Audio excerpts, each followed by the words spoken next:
Hi, and welcome back to Elizabeth Ann Reads. I'm Anne. Today we're doing my September wrap-up. So these are the 11 books that I read in September. And even though 11 is a little bit lower than my monthly average has been this year, not in general, but this year, I felt like I read really high-quality books or books that I was really interested in this month. So I feel like it was a really good reading month overall. So let's chat about the books. I'm going to start by talking about the two nonfiction that I read. The first book I want to talk about is The Hobbits of Tolkien by David Day. This is part of a set that was gifted to me last Christmas that discusses the different kind of elements of Tolkien's writing. So it talks about the hobbits, the like the heroes, the villains, the kind of the geography, like a bunch of those different types of things. So this is the first book in that set that I have read.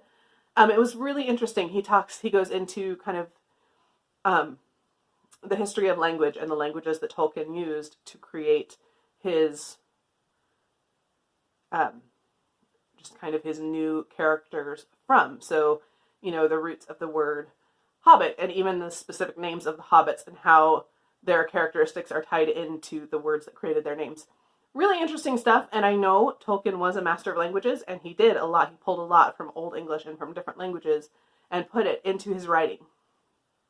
What I'm not solid on is David Day, what his credentials are to be saying all these things about Tolkien. There's just a lot that I felt like was assumed because I looked it up, like in the books, I don't know, I didn't look it up online, but in the books, there's no reference to David Day's background or his research or anything like that.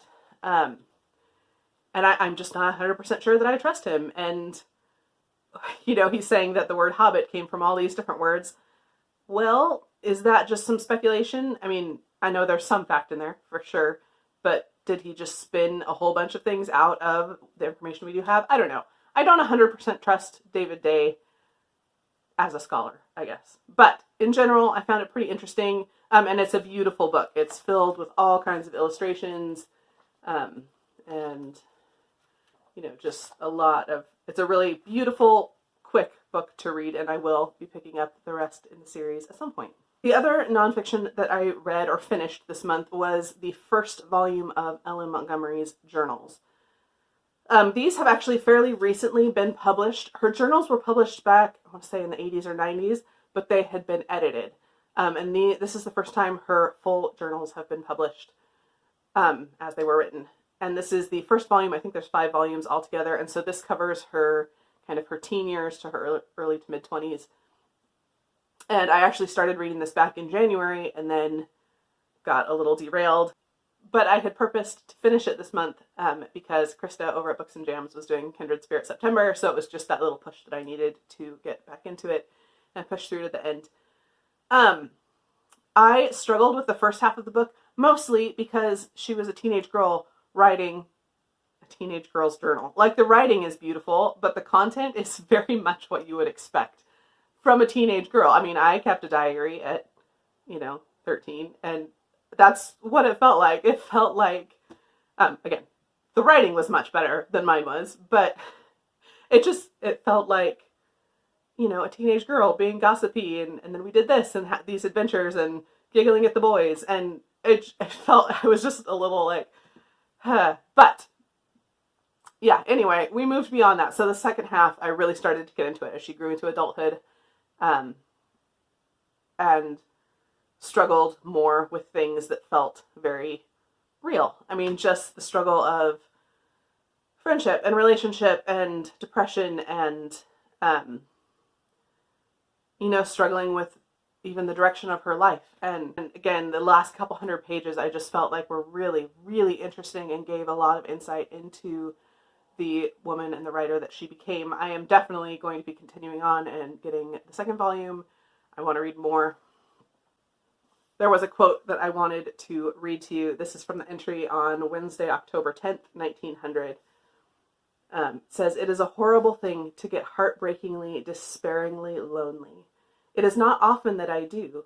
If I have something to read or some work I like to do, I can laugh at solitude. But I do get lonely sometimes, and like all other emotions, when loneliness does come to me, it takes possession of me, body and soul. and wrings me in its bleak pain until all strength and courage goes out of me. Tonight I am lonely. You just see such elements of her writing, obviously reflected in her journals, and it's such beautiful writing. All right, let's move on to the 9 fiction books I read. I'm going to go roughly from least favorite to favorite, but you know, it's a little iffy where exactly some of them fit. So, you know, more or less least favorite to favorite. Which means we're starting with my least favorite of the month, which unfortunately was Bitter Greens by Kate Forsyth. Kate Forsyth is an author I've long wanted to try. I've had this book on my shelf for quite a while. It is a historical fiction with a fairy tale retelling. So it's set in 16th century or 17th century France, in the court of Louis XVI, and then also set in 16th century Italy, where we get a Rapunzel retelling. Kate Forsyth is a fantastic writer. The story itself was great. What bothered me about this book is it just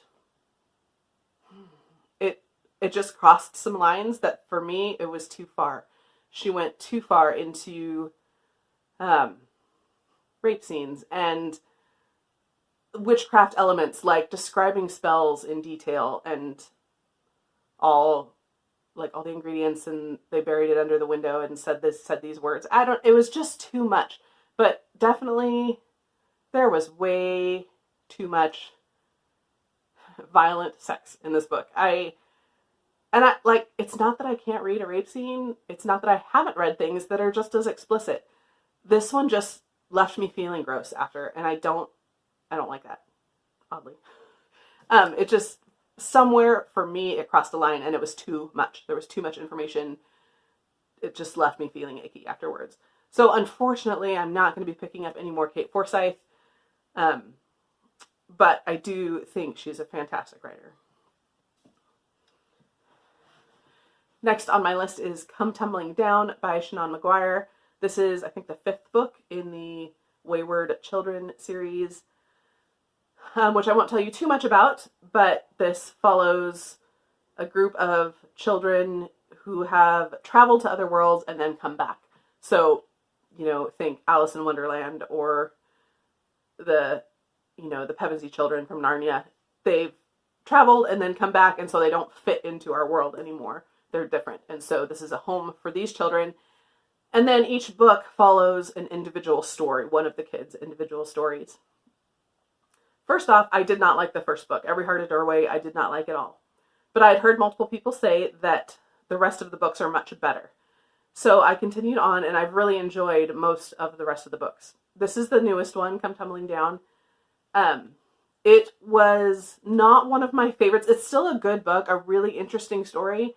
And we follow 2 characters, Jack and Jill, that we actually followed in a previous book. And it just continues on with their story, and it was interesting. It was a good read. Just average for me, though. It wasn't one that stood out to me in the series. Then I read One to Watch by, I can't think of the author's name, but I'll put it here. And this is a new contemporary. And first of all, disclaimer, contemporary is not my genre. I don't typically enjoy them. So any criticism, take with a grain of salt, because this is not something I generally enjoy anyway. One to Watch follows Beatrice, who is a plus-size fashion blogger.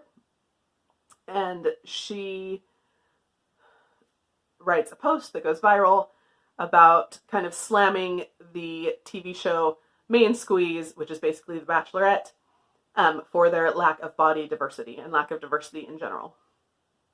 And then she is offered the position of being the next Main Squeeze. So they can incorporate, they take this to heart and want to incorporate more diversity onto the show. And so they ask her to be the star of the next season.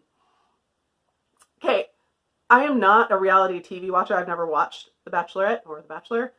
And parts of this book I really, really loved. And I imagine it would be how I would feel watching a season of The Bachelorette. So for about the first half of the book, I was really into it, and I was really enjoying it. I was liking some of the characters. And then we hit a point about the middle where I just got annoyed with everyone. I was so frustrated with the way things were playing out and the decisions the characters were making and how easily offended they were and how I was super frustrated. The double standards that were expected, I just got super, super frustrated, and honestly, I almost DNF'd it. But I didn't because I was close to the end. I stuck through. The ending I thought was pretty decent, so it kind of averaged out for me, right in the middle. It's an interesting read. I wouldn't pick it up again. But I know people have really loved it if they're really into those reality shows. So I would probably recommend it. I think it's enjoyable. But for me, it was just like it was very up and down. The next book I want to talk about is Lovely War by Julie Berry. This is a YA historical fiction with some mythology elements to it, some gods elements to it. So this is set during World War I, and we follow primarily 4 characters, 2 women and 2 men, 2 soldiers and 2 girls that are working, like they're musicians, and so they're working to bring like entertainment to the different places where the soldiers are staying. So they go and play music, things like that. And then the whole thing is kind of narrated by Aphrodite. So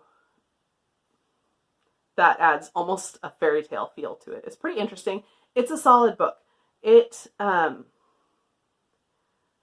I liked this book. I didn't love it, but that's just on me. I think the book itself is solid and did exactly what it set out to do. So, like I said, it is YA and it reads very YA. So for me, it stayed too surface. I wanted to dig more into the stuff it kind of glossed over. It touches on some pretty intense topics. PTSD, interracial relationships back during World War I, which would have been obviously a huge deal.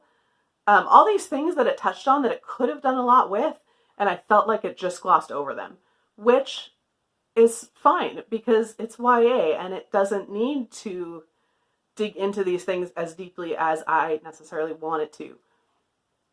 So when I was thinking of how to describe this, the only thing that kept sticking in my head is it's like eating a veggie burger. It's fine. It's exactly what it's supposed to be, but there's no meat to it. And I want meat in my stories. So again, I think this was a good story. I think it does exactly what it was intended to do.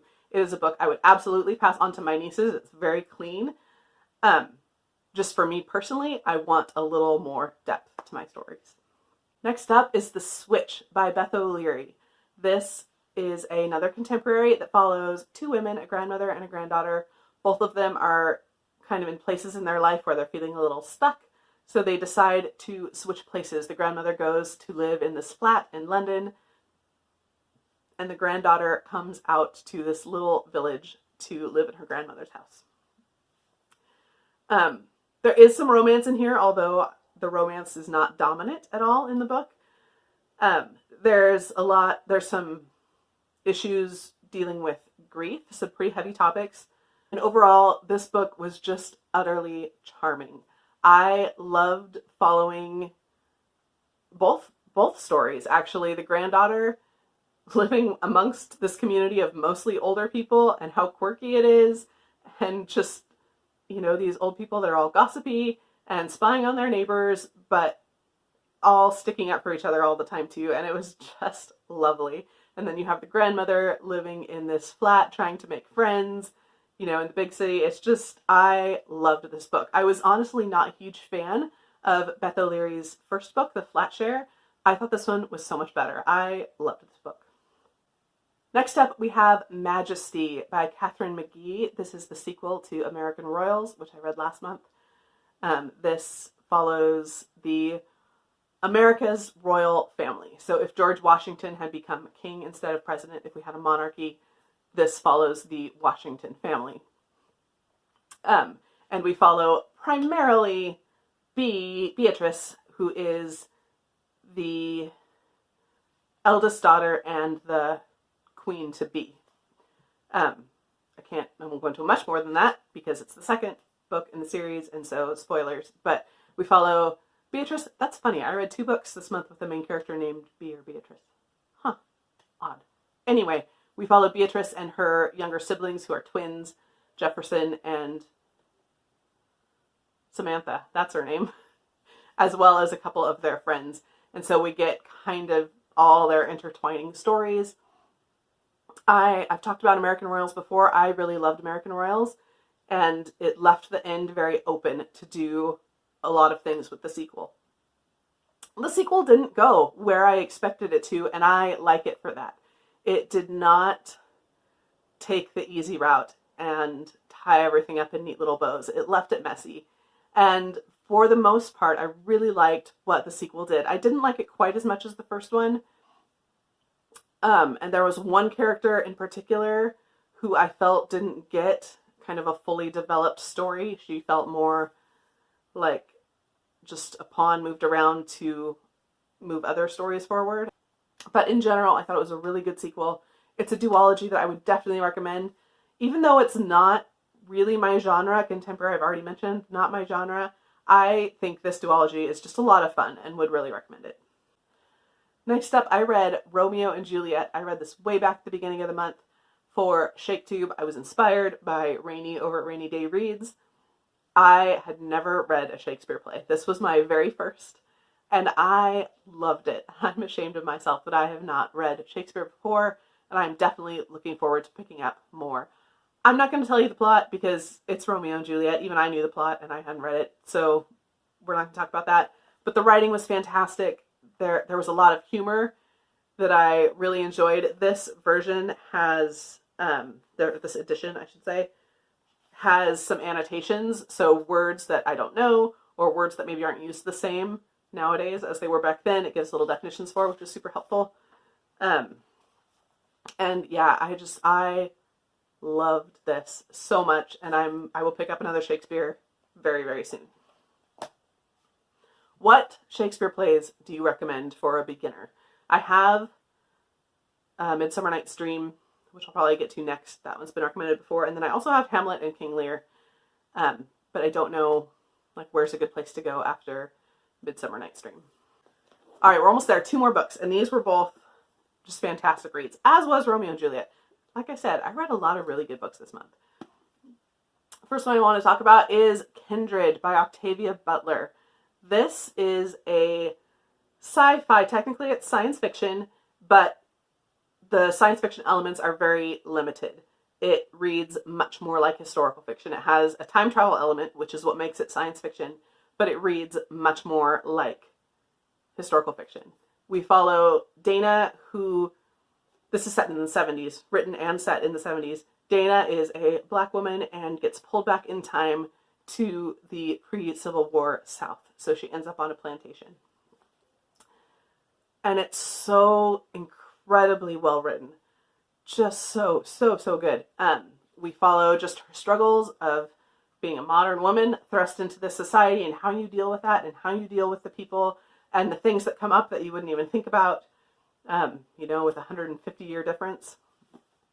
And just, I felt like Octavia Butler handled the story extremely well. And Dana is just a character you love and you hurt for and are so frustrated for. But I feel like she's a character that just rises above her situation and continually strives to do the right thing in a kind and loving way. Which, as you can imagine, is not always easy, or as you know from life experience, is not always easy, or ever easy. And I love this book so much. We read it as part of the Fall Into Reading Challenge. This was a group read, and it was so enjoyable to have those discussions with other people along the way. And I would definitely recommend this. I will definitely be picking up more Octavia Butler very soon. I already have a couple other books of hers on my shelf, so I will be getting to those very soon. The last book I want to talk about is a new book this year. It is The House in the Cerulean Sea by T.J. Klune, I believe is the author. I'll put it here. And this is a fantasy. And we follow Linus, who is a caseworker for the department in charge of magical youth. So he's a caseworker. It's kind of like the foster care system. He goes and checks on kids that live in the orphanages, but they're all magical. So he's been doing this for years, and he gets this top secret assignment and ends up at this orphanage that he has no idea even existed. It's been kept a secret. And he goes there for a month to kind of observe what's going on there and report back. And this is such an incredibly lovely story. I just loved it. So in this house are living 6 children and their caregiver. And I just loved every single character. They're hilarious and sweet and loving, and I just pick up this book. It's so good. It's rare that a book leaves me feeling like the warm, fuzzy, like heartwarming, like, oh, so good. Like even books I love, like Brandon Sanderson, I love reading, but it doesn't leave me with that warm, fuzzy feeling inside. So I'm always excited when I find a book that does that. You should definitely pick up House in the Cerulean Sea. Highly recommend. That is it. Those are the 11 books that I read this month. I would love to know what your favorite book that you read in September was. And yeah, that's it. So thank you for watching.